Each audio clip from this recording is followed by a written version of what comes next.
Hello everyone, this is Priyanshu. आज के video में हम बात करने वाले हैं मोस्ट इफेक्टिव और practical way to solve MCQ questions for class 10 जो कि टर्म 1 के लिए होने वाले हैं। इस वीडियो को एंड तक जरूर देखना क्योंकि इस वीडियो में मैंने कुछ ऐसे पॉइंट डिस्कस किए जो कि एमसीक्यूज को सॉल्व करने में बहुत हेल्प करेंगे।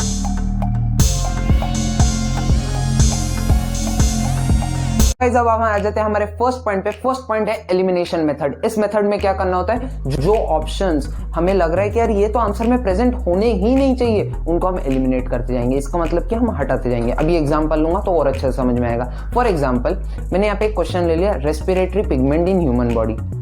यहाँ पे मुझे 4 ऑप्शंस मिलेंगे as usual, A B C D. A दिया है मुझे chlorophyll, B water, C blood और डी दिया है हीमोग्लोबिन। यहाँ पे क्लोरोफिल तो फर्स्टली आंसर हो ही नहीं सकता क्योंकि वो प्लांट से रिलेटेड है। यहाँ पे पूछा जा रहा है respiratory pigment in human body, eliminate कर दिया। अब मेरे पास बचे 3 ऑप्शन, वाटर, ब्लड, हीमोग्लोबिन। अब यहाँ पे वाटर भी आंसर नहीं हो सकता क्योंकि यहाँ पे एयर इनटेक की बात की जा रही है, रेस्पिरेशन से हम ये हिंट ले सकते हैं, तो वाटर भी मैंने एलिमिनेट कर दिया। अब मेरी 50-50% चांस हो सकते हैं कि मेरा कौन सा ऑप्शन करेक्ट आएगा। अब ब्लड और हीमोग्लोबिन बचे। इस क्वेश्चन में बताया गया पिगमेंट और ब्लड ऐसे ही पिगमेंट नहीं है, तो ब्लड को भी मैंने एलिमिनेट कर दिया और इस तरीके से मैं आंसर लिया है हीमोग्लोबिन। एलिमिनेशन मेथड यूज करके आप बहुत सारे क्वेश्चंस का आंसर ला सकते हो जिनके क्वेश्चंस के आंसर आपको पता भी नहीं है।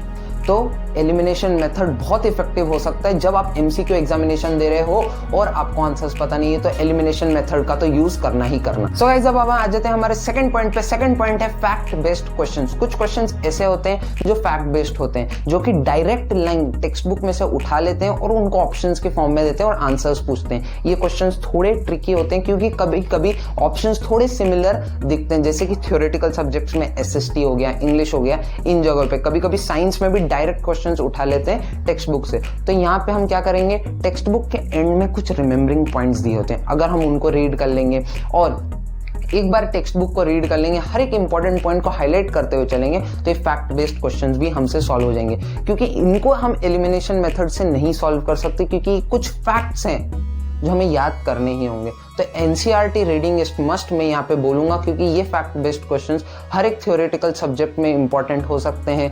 या ये तो जैसे कि मैथ्स में तो इतने इंपॉर्टेंट नहीं होंगे क्योंकि वहाँ पे हमको सॉल्विंग करनी है, लेकिन एसएसटी जैसे सब्जेक्ट्स, इंग्लिश जैसे सब्जेक्ट्स जहाँ पे हमें थ्योरी ही पढ़नी होती है, तो वहाँ पे ये बहुत इंपॉर्टेंट होंगे। तो NCERT reading is must. So guys, अब हम आ जाते हैं हमारे थर्ड पॉइंट पे। थर्ड पॉइंट इस पूरी वीडियो का सबसे इंपॉर्टेंट पॉइंट है, वो है स्पीड ऑफ सॉल्विंग क्वेश्चंस। आपको स्पीड मेंटेन करनी होगी, स्पेशली सब्जेक्ट्स लाइक मैथ्स जहाँ पे हमें सॉल्विंग करनी है। कई बार एमसीक्यूज बहुत ज्यादा ट्रिकी हो जाते हैं और वो बहुत ज्यादा टाइम ले लेते हैं। इसके लिए मैं आपको एक स्ट्रेटेजी बताता हूँ। सपोज आपके पेपर में आने वाले 45 एमसीक्यूज और पेपर है अराउंड 90 मिनट्स का, ठीक है।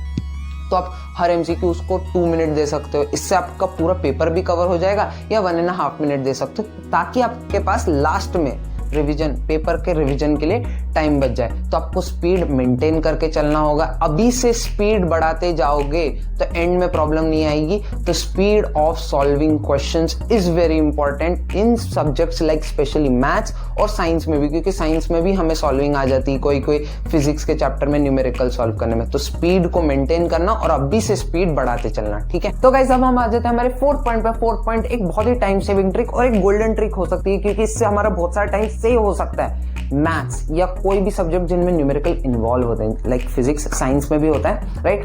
तो इसमें हम हमारा बहुत सारा टाइम सेव कर सकते हैं। कैसे? अब जैसे हमको स्टेप मार्किंग होने नहीं वाली, हमें पूरा क्वेश्चन सॉल्व करके दिखाना नहीं है, हम डायरेक्ट आंसर पे जंप करेंगे, टिक कर देंगे आंसर और आगे बढ़ सकते हैं, राइट। तो अभी हमें क्या करना है, कुछ क्वेश्चंस मैथ्स में ऐसे होते हैं जिनका आंसर डायरेक्ट ही निकल जाता है, लेकिन हमें स्टेप्स दिखाने पड़ते हैं सब्जेक्टिव एग्जाम्स में ताकि हमें मार्क्स मिले, राइट। तो हमें एमसीक्यू में ऐसा नहीं करना है, हम डायरेक्ट आंसर पे जंप करेंगे, टिक करेंगे और आगे बढ़ेंगे, जिससे हमारा टाइम सेव होगा और हम बाकी के पेपर पे फोकस करेंगे। तो टाइम ऐसे सेव कर सकते हैं, हम रफ में फटाफट सॉल्व कर लिया, आंसर टिक करा और आगे बढ़े। तो ये एक टाइम सेविंग ट्रिक है जो कि आपको एमसीक्यूज में बहुत हेल्प करेगी। सो गाइस, अब हम आ जाते हैं हमारे फिफ्थ पॉइंट पे। फिफ्थ पॉइंट है book to refer for MCQs. MCQs के लिए कौन सी बुक रेफर करनी चाहिए।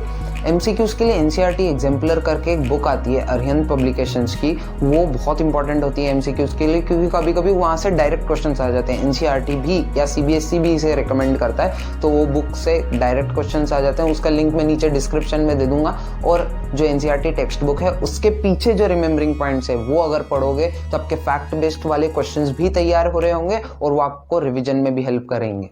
तो गाइस आज की वीडियो के लिए बस इतना ही। अगर ये वीडियो पसंद आई हो तो लाइक कर देना, इस वीडियो को शेयर कर दो, ये वीडियो अपने सारे दोस्तों के साथ कमेंट करके बता दो मुझे कि कौन सी नई वीडियो चाहिए, और सब्सक्राइब कर दो मेरे चैनल को स्टूडियो प्रियांश। चलो बाय।